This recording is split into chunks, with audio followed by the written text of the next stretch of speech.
Hey guys, मैं हूं आपके साथ सचिन मेवाड़ और आज जिस विषय पर मैं वीडियो बना रहा हूं वो है नई शिक्षा नीति 2020। प्रत्येक बच्चे से जुड़ी हुई है और प्रत्येक पढ़ने वाले छात्र से ये नीति जुड़ी हुई है।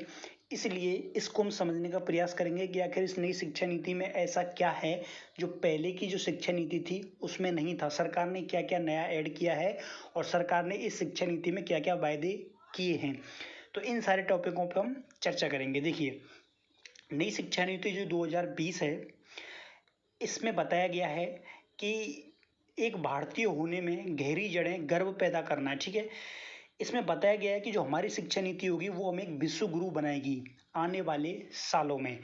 हमारी जो नई शिक्षा नीति होगी इससे हमारे सपनों का भारत तैयार होगा।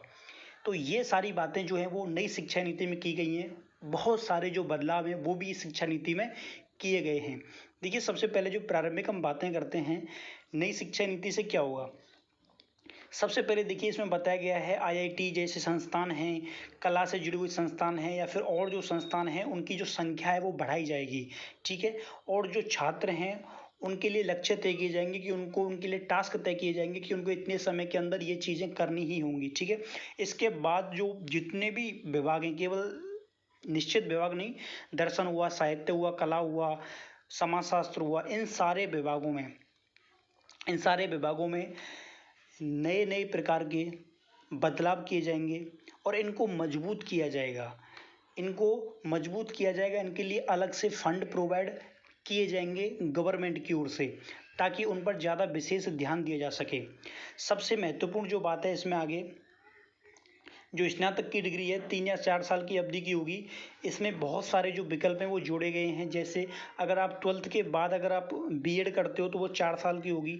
अगर आप लोग जो है बीए के बाद अगर बीएड करते हो तो वो 2 साल की होगी। अगर आप एमए के बाद बीएड करते हो तो वो 1 साल की होगी। ठीक है, तो ये सारे बदलाव नई शिक्षा नीति में किए गए हैं। 12वीं के बाद बीएड 4 साल का, बीए के बाद बीएड जो है वो 2 साल का रहेगा और एमए के बाद जो बीएड है वो 1 वर्ष का होगा। ये नई शिक्षा नीति का सबसे महत्वपूर्ण और बड़ा जो बदलाव है वो किया गया है। और इसमें जो अलग से बदलाव है कि जो दुनिया के शीर्ष 100 विश्वविद्यालय हैं उनको भारत में प्रवेश मिलेगा। वो लोग आ सकते हैं यहाँ, अपने एजुकेशन के जो कैंपस हैं वो स्थापित कर सकते हैं और यहाँ पर अपनी नई जो एजुकेशन व्यवस्था है वो भी स्थापित कर सकते हैं। यानी कि शिक्षा के क्षेत्र में कंपटीशन बढ़ेगा। विदेशी जो एजुकेशन है, विश्वविद्यालय यहाँ पर आएंगे तो भारत की शिक्षा में कंपटीशन आएगा। ठीक है, जैसे और जो उद्योग हैं, प्रौद्योगिकी है, मोबाइल क्षेत्र है या कोई भी हो, उसमें जैसे कंपटीशन है उससे एजुकेशन में भी क्या होगा, कंपटीशन पैदा होगा। इसके अलावा जो बातें की गई हैं इसमें कि छात्रों का जो तनाव है शिक्षा को लेकर उसको कम किया जाएगा। ठीक है, उनको भावनात्मक चीज़ें ज़्यादा प्रदान की जाएंगी। इसके अलावा SC ST OBC है, इनके लिए प्रोत्साहन, योग्यता, इन सारी चीज़ों में बदलाव किया जाएगा।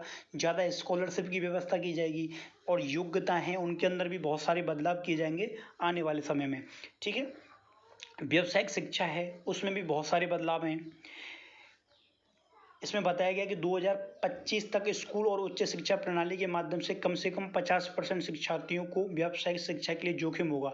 यानी कि जो एजुकेशन में काम करना चाहते हैं उनको गवर्नमेंट जो है वो सपोर्ट करेगी।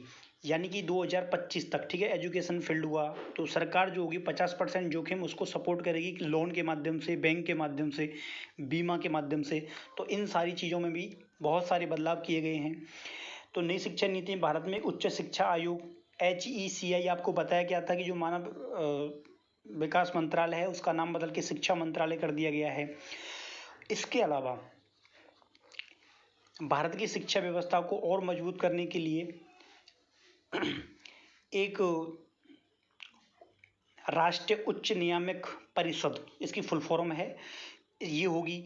इसके अलावा एक बिंदु नियामक के रूप में कार्य करेगा। यानी कि पूरे राष्ट्र की जो शिक्षा पद्धति है उसमें एकता लाने का जो है ये प्रयास करेगा। इसके अलावा कानूनी जो शिक्षा है उसको ये लोग बाहर करेंगे, मतलब ज़्यादा फोकस इनका रहेगा विज्ञान पर, कला वर्ग पर और वाणिज्य वर्ग पर। ठीक है, HECI जो है वो इस पर ज़्यादा फोकस करेगा। इसके अलावा इसमें जो महत्वपूर्ण बातें हैं उनमें देखिए, इससे क्या होगा क्या होगा, इससे क्या बदलाव होगा? तो इसमें क्या है, नेशनल रिसर्च फाउंडेशन यानी कि एनआरएफ की स्थापना की जाएगी। छात्रों को रिसर्च पर ज़्यादा ध्यान देने के लिए, ज़्यादा उनको उस पर फोकस करने के लिए, क्योंकि भारत की जो रिसर्च व्यवस्था है वो बिल्कुल गड्ढे में पड़ी हुई है। भारत के अंदर रिसर्च जो है वो सबसे कम होते हैं, इसलिए इस पर ज़्यादा ध्यान देने की ज़रूरत है। इसलिए शोध को सक्षम बनाया जाएगा। ठीक है, स्वतंत्र रूप सरकार जो है वो इस पर कार्य करेगी। शोध पर ज़्यादा फोकस इसमें किया गया है। और इसके अलावा देखिए, स्कूल के बाद जो वयस्क शिक्षा है उसमें भी बहुत सारे बदलाव किए गए हैं। स्कूल परिसर हैं उसके अंदर भी बदलाव किया जाएगा, उनको बढ़ाया जाएगा। ठीक है, इसमें वोकेशन स्टडी पर फोकस किया गया है। वोकेशन स्टडी का मतलब ये होता है कि कोई छात्र है वो अपने अनुभव से जुड़ा हुआ है। जैसे कि उसका कोई छात्र है, उसके घर से कोई बिजली का काम करता है, कोई बढ़ई का काम करता है, कोई धातु का काम करता है, तो उसके अनुभव को एजुकेशन में इस्तेमाल किया जाएगा। समझ रहे हो ना आप लोग? यानी कि उसके परिवार का जो अनुभव है, उनके पास जो फैमिली अनुभव होता है ना, कि किसी के पिताजी कोई काम करते हैं, तो उस बच्चे के उसके अनुभव को उसकी एजुकेशन में यूज़ करेंगे कि ये बच्चा इस फील्ड में ज़्यादा बेहतर कर सकता है, उसमें अच्छा शोध कर सकता है।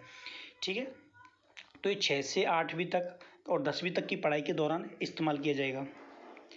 इसके अलावा भी इसमें विकलांग बच्चों के लिए बहुत कुछ किया जाएगा। जो विकलांग बच्चों के लिए भवन में सुविधाएं की जा सकती हैं। इसके अलावा जो है वो घरेलू उत्पाद 6% शिक्षा क्षेत्र को, पहले ये 1.7% था, तो इसमें भी वृद्धि कर दी गई है। इसके अलावा जो बैग का बोझ है वो भी कम किया जाएगा। शिक्षा का माध्यम जो है वो स्थानीय भाषा है, उसको सपोर्ट ज़्यादा किया जाएगा। यानी कि वही जो पिछले सालों में चल रहा था 3 भाषा का फॉर्मूला है, उसको ज़्यादा सपोर्ट मिलेगा इस बार। एक तो हिंदी, एक इंग्लिश और एक स्थानीय भाषा है, उसको सपोर्ट मिलेगा।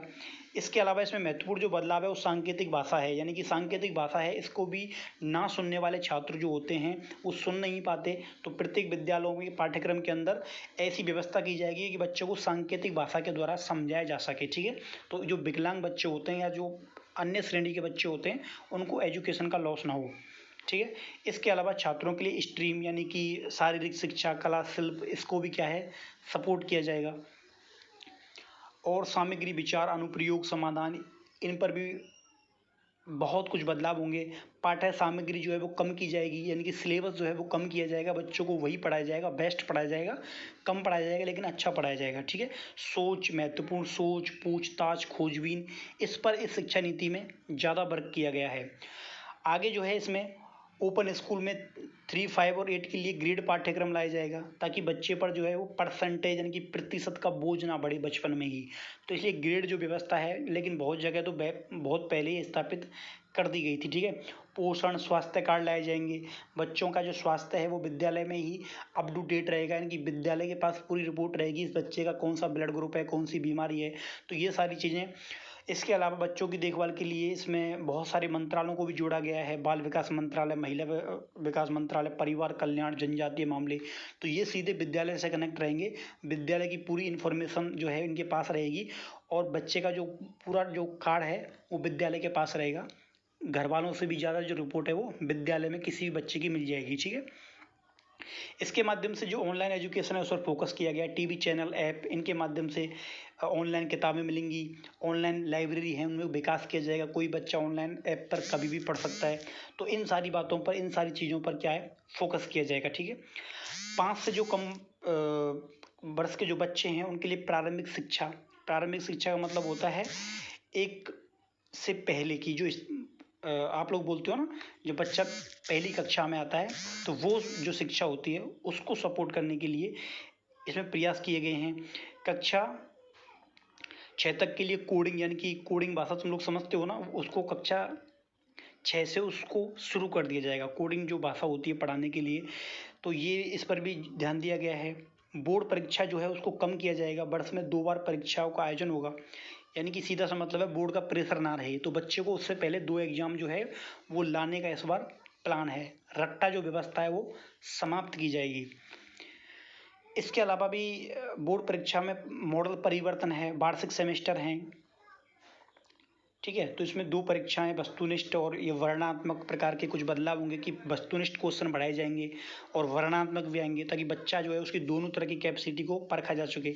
360 डिग्री समक्ष रिपोर्ट कार्ड आएगा, यानी कि जो बच्चे का जो रिपोर्ट कार्ड आएगा, जो रिजल्ट आएगा, उसमें केवल एजुकेशन ही नहीं होगी, उसके साथ बहुत सारे रिजल्ट आएंगे जिनमें उसकी शिक्षा होगी, कौशल होगा, एजुकेशन स्किल होगा, सीखने की क्षमता होगी।